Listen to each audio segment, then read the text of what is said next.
Welcome to this explainer. Today, we're diving into an absolutely astonishing piece of new technology that might completely upend how we think about our own identities. We're talking about the digital clone experience, brought to life by Google's latest Gemini Omni tech. Seriously, the era where we can spin up an exact replica of ourselves just using our everyday smartphones is already here. We're going to break down exactly how this works based on the very real, very wild experience of Wired's writer Reese Rogers. We'll unpack the mechanics, the appeal, and the slightly eerie undertones of it all. So let's jump right into this. To kick things off, let's spark your imagination a bit. What happens when you sing happy birthday to a prehistoric dinosaur?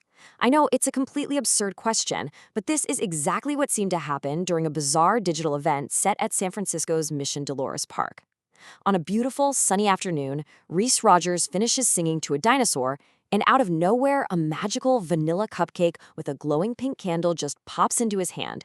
He blows it out, the CGI dino smiles. It literally feels like a fever dream. But here is the truly mind-blowing part about that footage.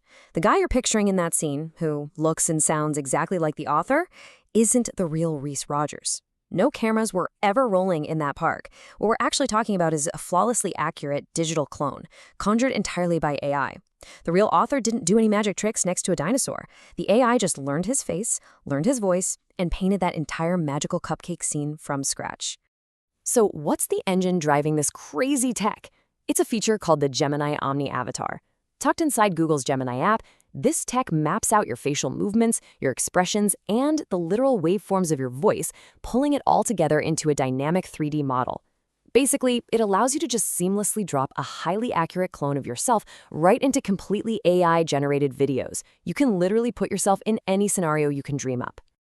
Now, before you go trying to make a full-length feature film starring yourself, there is a catch. Right now, this requires the Google AI Pro plan, which runs $20 a month. And honestly, the usage limits are incredibly strict. According to Rogers' experience, generating just two 10-second videos completely maxed out his quota. He had to wait 5 whole hours before he could hit generate again. So it is a bleeding-edge premium tool that definitely eats up a massive amount of computational power. All right, Section 1, the 5-minute clone. Okay, let's talk about the setup, because you might think building a digital clone takes a Hollywood studio. Nope, it takes an everyday user about 5 minutes. The whole process is shockingly mundane. First, you just sit in a brightly lit room. Then, point your smartphone camera right at your face. Next, you read some 2-digit numbers off the screen. And finally, you just slowly turn your head to the right and then to the left. That's literally the whole shebang. Your version 2.0 is born. But here's a huge tip. Be super careful about what you're wearing during the scan. Whatever outfit the AI learns right here is probably going to become your default wardrobe permanently. If you scan yourself in pajamas, guess what? You'll be starring in every AI video in your sleepwear. Moving on to Section 2, Realism versus Glitches. This completely illustrates the massive gap between hyper-realism and wild AI hallucinations. On one hand, the geographical accuracy is just astounding. The Dolores Park background is photorealistic, down to the palm tree-lined walkways and the Salesforce Tower off in the distance. The vocal tone? A perfect match. But on the flip side, the AI completely faceplants when it comes to social context. Not only does that magical cupcake just pop out of the void, but the clone rudely blows out the candle himself, like completely stealing the spotlight from the poor birthday dinosaur. The AI can absolutely nail your physical appearance, but it clearly cannot read the room. This lack of context gets even funnier in another scenario. Barefoot surfing in full denim under the Golden Gate Bridge. Rogers asked for a surfing video, and the AI totally nailed those dynamic, immersive GoPro angles. But instead of generating a wetsuit, the clone was dressed in jeans and a denim jacket. Because he's barefoot on the board, it kind of makes physical sense in a weird way, but it is definitely not your standard surfing gear.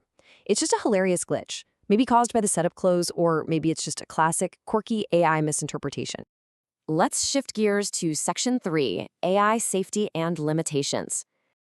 Obviously, with tech this realistic, deepfakes created without consent are a massive concern, and tech companies are handling this very differently. In the past, OpenAI explored an opt-in system where you could actually let other people generate videos using your likeness if you gave them the green light. Google, however, is playing it incredibly safe. They have a strict ironclad rule right now. Even if you're an adult, you can only create videos using your own avatar. Whipping up a clone of someone else is simply not allowed. Nicole Brichva, the product lead for Omni at Google DeepMind, really hits the nail on the head regarding their stance. She stated, "We are trying to prevent harm, and we're trying to do it in a way that doesn't impede benign things." That right there is the incredibly tricky tightrope they're walking, locking down malicious deepfakes while still giving users the freedom to be creative. And finally, Section 4, the uncanny valley of the self. So we have to talk about just how unsettlingly realistic this avatar actually is. Sure, there were a few tiny glitches, like the teeth rendering looking a bit off, but the voice pitch, it matched perfectly. In fact, it was almost more stable than Roger's real voice. But the thing that really shocked the author was the brutal accuracy of his face.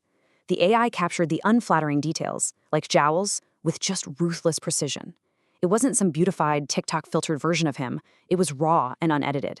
Rogers actually noted that watching his clone felt more authentic and real than watching his own standard home videos. Rogers walked away with a really striking conclusion. He said, "It wasn't necessarily flattering. It was creepy. My digital clone was undeniably me, a perfect stand-in." It's a chilling realization, honestly. Just 5 minutes of data capture creates this omnipresent stand-in that can appear anywhere and do anything in your place. It perfectly captures that eerie feeling of your unique identity suddenly transforming into easily replicable digital data. As we wrap up this explainer on the jaw-dropping tech behind Gemini Omni, I really want to leave you with a provocative question to chew on. How would you feel if an AI could perfectly replace you on screen?